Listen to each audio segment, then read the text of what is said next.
Most of us panic when the power goes out for a few hours in winter. No heat, no lights, and suddenly everything feels like a crisis. But the Inuit?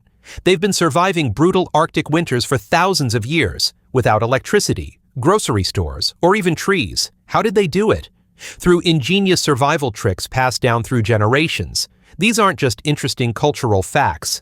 They're skills that could literally save your life if you ever get caught in a winter emergency. So let's take a look at 5 Inuit survival tricks that helped people thrive in the harshest conditions on Earth, and how they might help you survive a winter crisis today. Snow shelters. When most people see snow, they think of cold and danger. But to the Inuit, snow was also protection. That's right. They used it to build shelter that could actually keep them warm in sub-zero temperatures. The most iconic of these is the igloo, made from carefully cut blocks of compacted snow. It sounds unbelievable, but snow is an excellent insulator. When packed tightly, it traps body heat inside while blocking out brutal Arctic winds.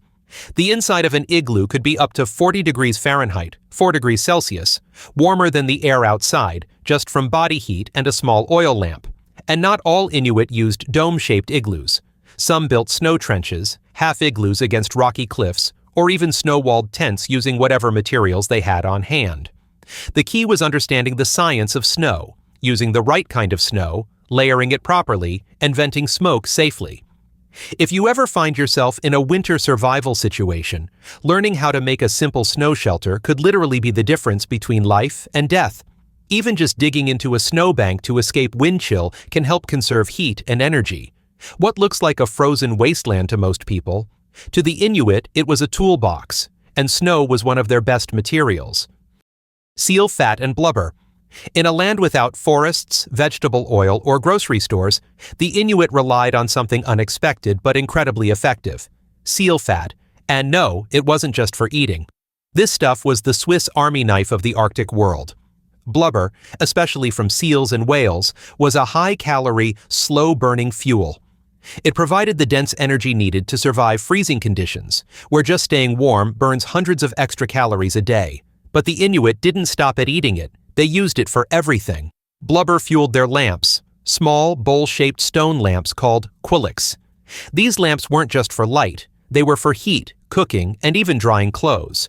A single seal could provide enough fat to keep a family warm and fed for weeks. They also used seal fat to protect their skin from cold and windburn, making it an early natural moisturizer and barrier. And when hunting or traveling, a chunk of frozen blubber could be packed like a protein bar, ready to provide emergency calories on the go. Today, while most of us don't rely on seal fat, the principle still matters. Know your local resources and use every part of what you have. In survival, nothing is wasted, and fat is fuel, in every sense of the word. Clothing that breathes and freezes right. The Inuit didn't have high-tech Gore-Tex or down jackets, but they managed to stay warm in some of the coldest places on Earth. How? They engineered their clothing to work with nature, not against it. The secret wasn't just in the materials, but in the design.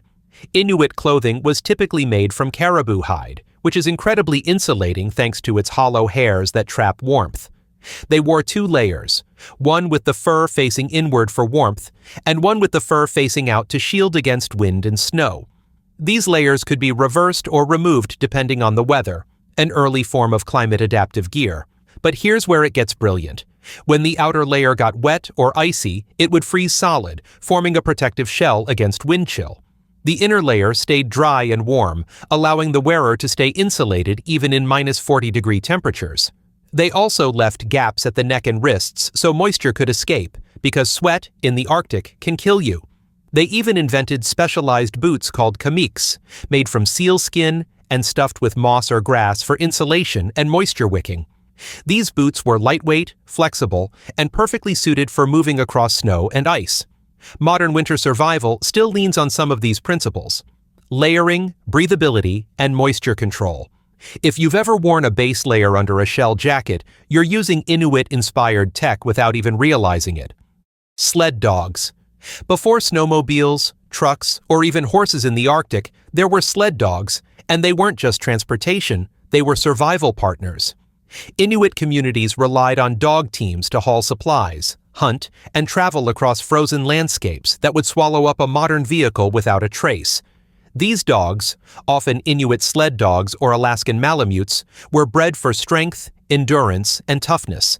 They could run for miles in brutal cold, pull hundreds of pounds of supplies, and even help detect weak ice or the scent of nearby seals. They weren't just work animals, they were lifesavers. Traveling by dog sled meant more than getting from point A to B. It allowed Inuit hunters to follow migrating animals, reach distant camps, and carry food back to villages.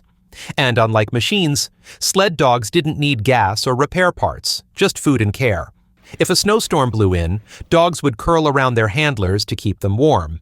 If the trail disappeared, the lead dog often remembered the way by scent and instinct. Even today, sled dogs are still used in remote Arctic communities, and dog mushing has survived as both a tradition and a sport. But their true value?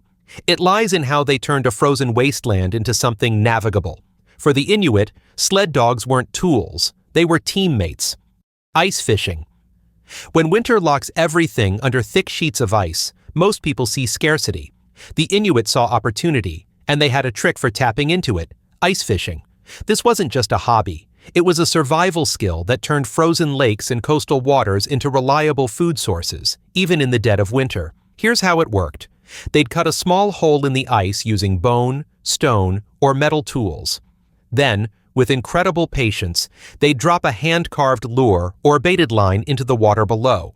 Sometimes they used spears or even intricate traps, depending on the type of fish and the conditions. And they didn't just rely on luck. They had generations of knowledge about where the fish would be, how deep they'd swim, and when they'd be most active. But here's the real genius. The ice itself became a natural freezer. Once caught, fish could be stored in ice shelters, buried in snowbanks, or even kept frozen right on the sled for weeks without spoiling. No electricity, no refrigeration. Just simple, time-tested methods.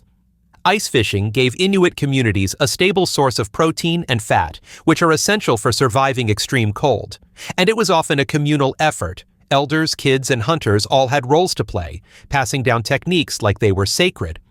Even today, in the modern world of ice augers and sonar fish finders, the core idea hasn't changed. Survival is about using what's already around you. And under all that ice, there's food, if you know how to find it.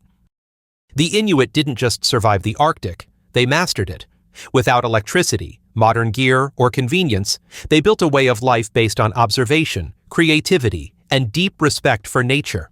Every shelter, every tool, every habit was born out of necessity, and refined by generations who knew that one mistake in winter could cost everything. And here's the thing. These survival tricks still work. Whether you're prepping for emergencies, exploring off-grid living, or just fascinated by ancient knowledge, there's something powerful about learning from people who lived close to the edge and thrived. Thanks for watching. If this inspired you or taught you something new, hit that like button, subscribe for more forgotten wisdom, and drop a comment below. Which trick surprised you the most?